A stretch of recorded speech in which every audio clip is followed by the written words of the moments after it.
Hi everyone, welcome back to Alkaline Hydroxide 784. Today in the GP overview series, we'll be looking at cryptography. Yeah, I'm no computer science student, but I'm pretty confident with this because I've seen or read stuff about cryptography in like YouTube and actually mostly just YouTube. So today I will cover it in a past, present, future style, starting from the progress it has made in the past to the limitations we face today, as well as the future possibilities of tomorrow, I suppose. Okay, so to understand the present, we have to look at the past. Cryptography originally started as private key cryptography. That is, the key slash the algorithm was private to the receiver and the sender. So like the key or the algorithm is the thing that helps to, encrypt the message basically. It makes the message something different that you cannot actually see the real message. So in this scenario you need to actually ensure that whatever thing that you use to make the message a secret has to only be known to the receiver and the sender. So that thing also has to be secret in a sense. And that had to be the case because anyone else who knew the key or algorithm could easily find the message.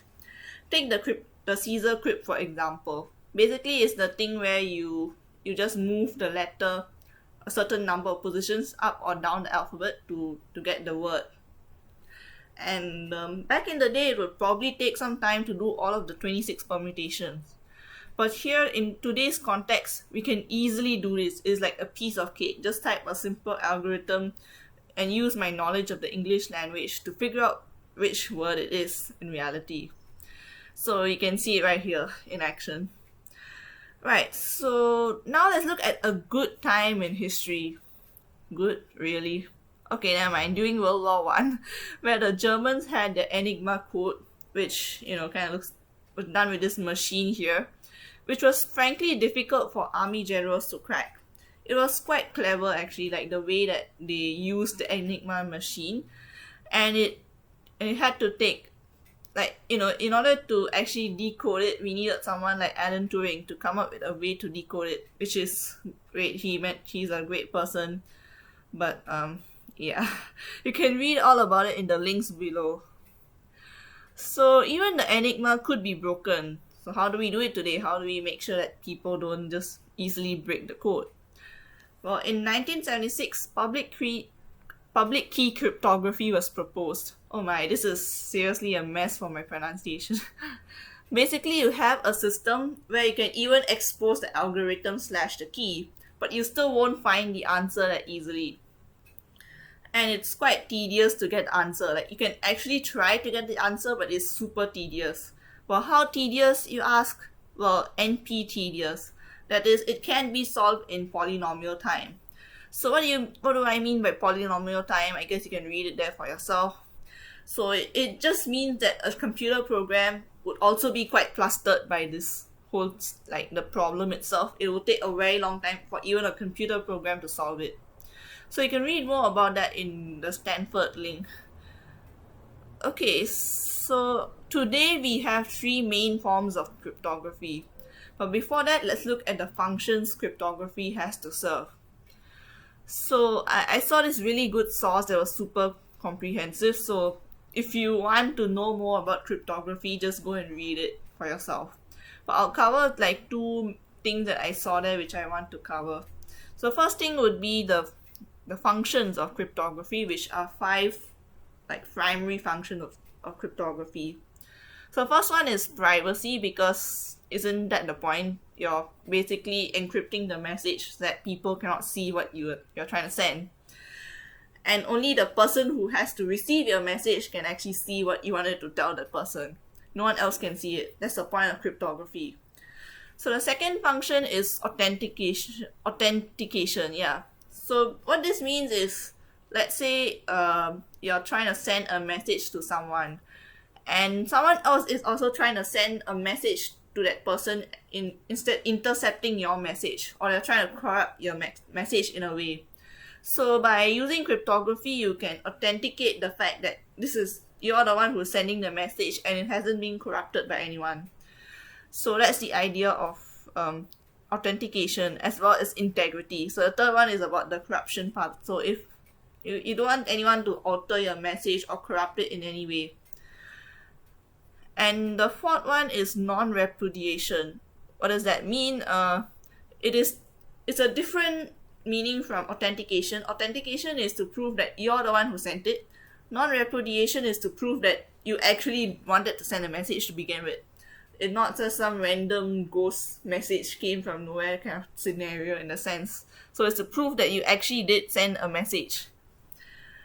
And the fifth one is key exchange.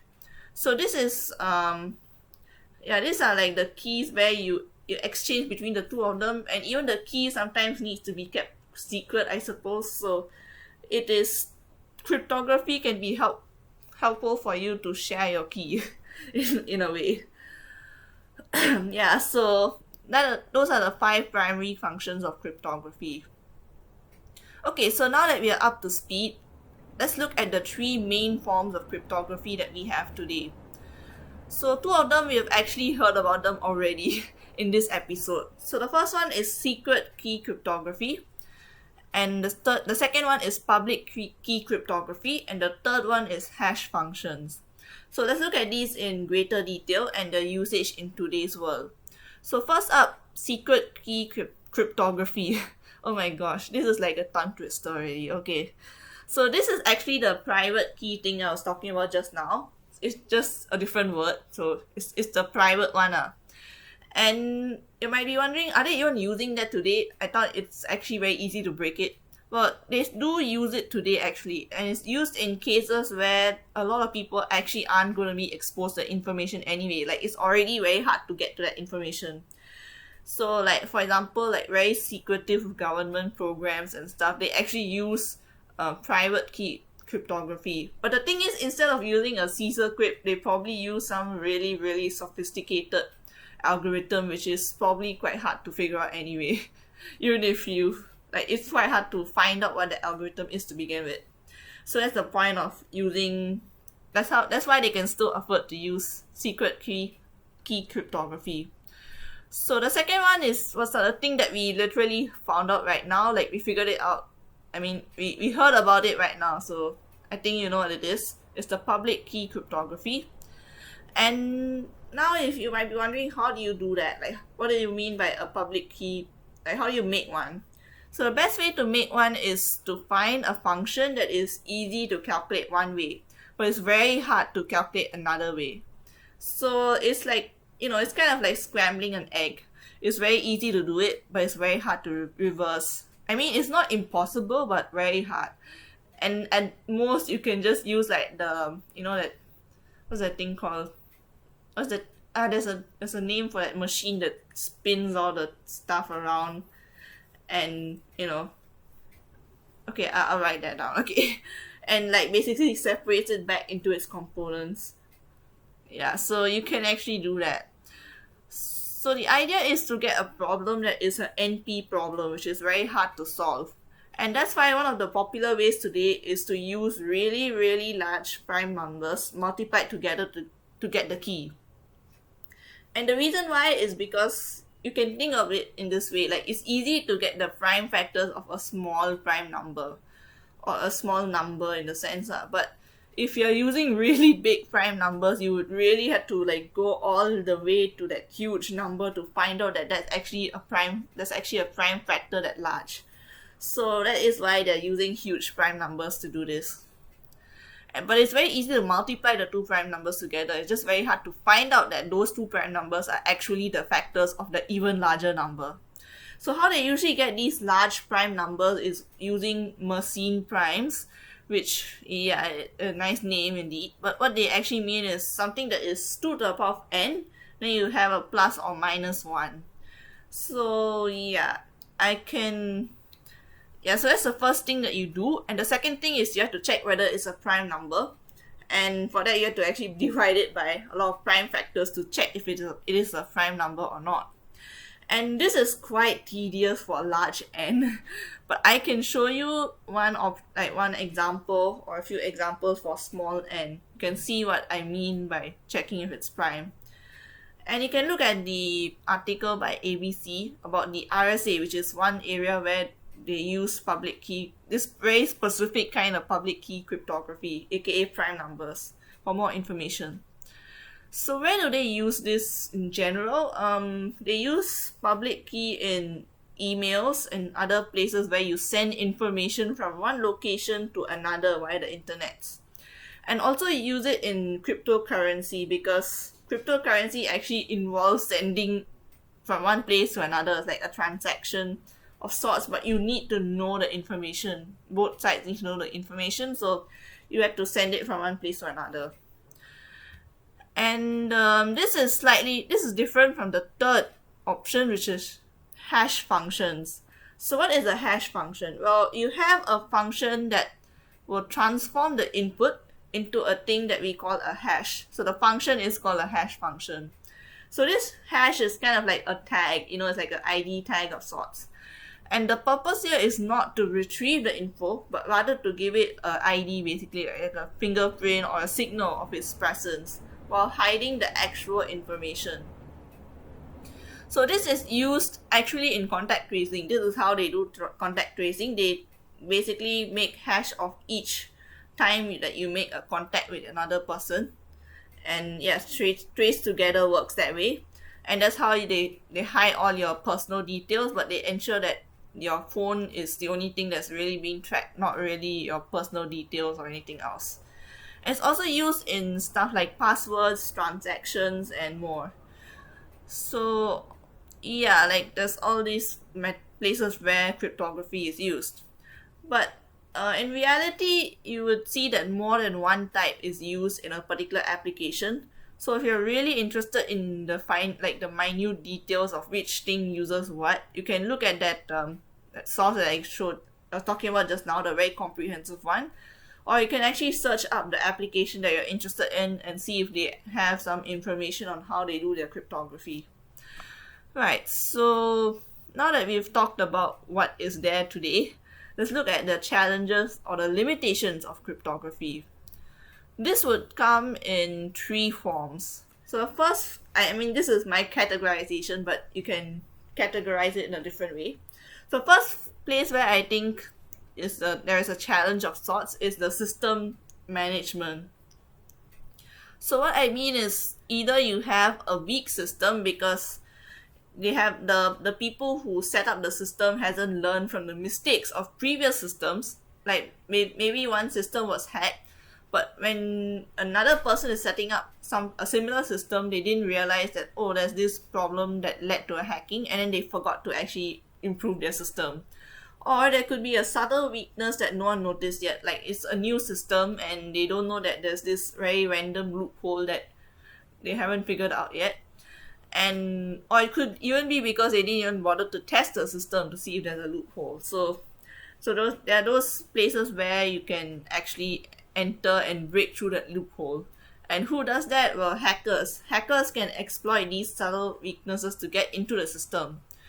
So how do you solve this problem? Well, you had to test the system, and you got to employ white hackers, who are like the good hackers. Basically, they help you find out where the weaknesses are, so that you don't end up getting targeted by the black hackers, aka are they black hackers or dark hackers? I kind of forgot what's the term, but the hackers who want to do bad stuff, you want to protect it from them. So yeah, I'll put the correct term there because I don't want to accidentally say the wrong term. Okay, so that's the idea behind categorizing it under system management. So another kind of challenge or limitation is the inherent limitations of the algorithm itself. So for example, if you take prime numbers itself, as hard as it is to decrypt prime numbers, it is also quite hard to find ever so large prime numbers to use for the purpose. Likewise, as the ways to decrypt the algorithm becomes more and more advanced, the harder it gets to make an even more advanced algorithm to beat that. And you'll find out what I mean by more and more advanced, because it is one of the things that we'll mention later on in the future possibilities. And the third kind of limitation, which is just going to be a stubborn, pain in the thumb, basically, is people. Indeed, people. So there are two ways that this can be a problem. Either they're intentionally creating problems, aka the insiders, like the threat of insiders collaborating with the external hackers to take the system down. So in this case, you would need to employ trustworthy people to avoid this from happening. Or the other way that this can happen is accidentally. Well, yes, well, that's the best way to put it. The thing is, first of all, if you look at passwords themselves, do you think you remember your password if you use a fancy, strong one? No.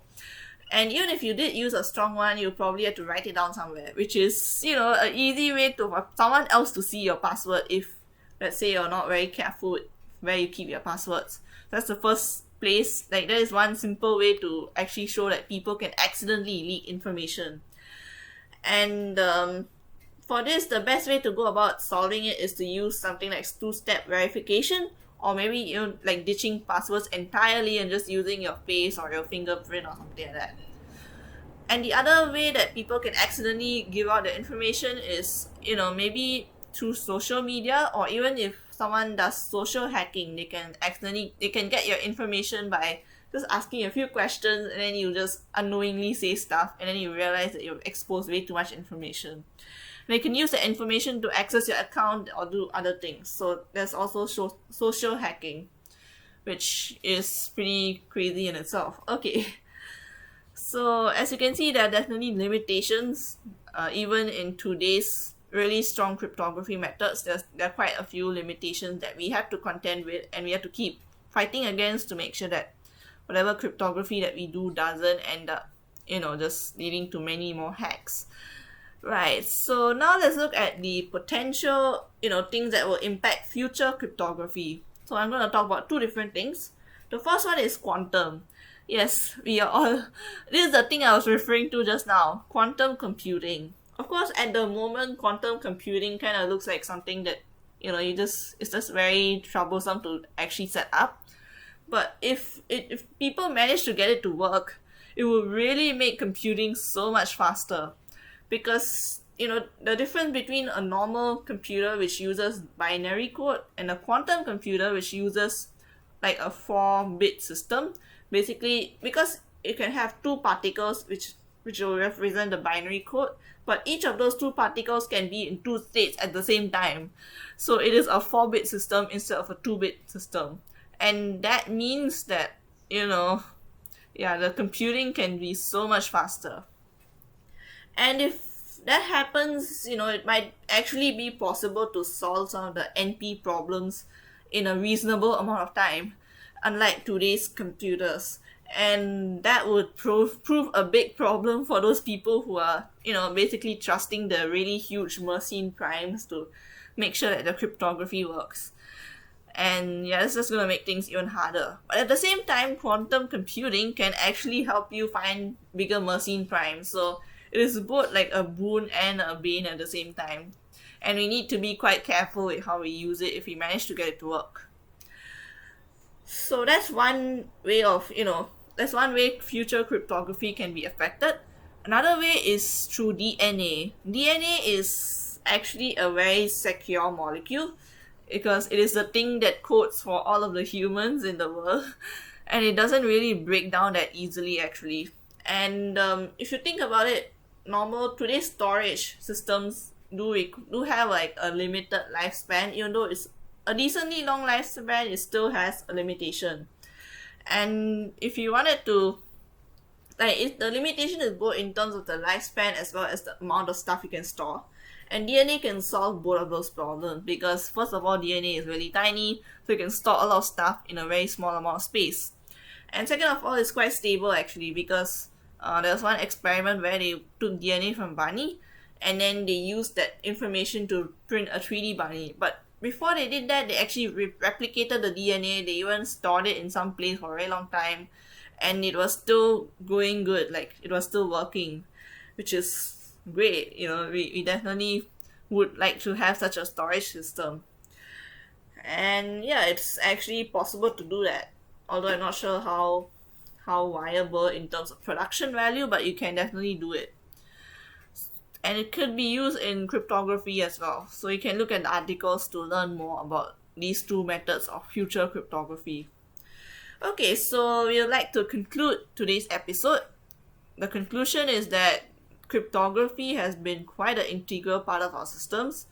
So it's good to know how it works and also be aware of any limitations that it has. So let's say you're doing stuff online anywhere on the internet, you need to be aware, like, oh, there's certain states, like there's a certain level of cryptography involved in keeping your passwords and your information secure.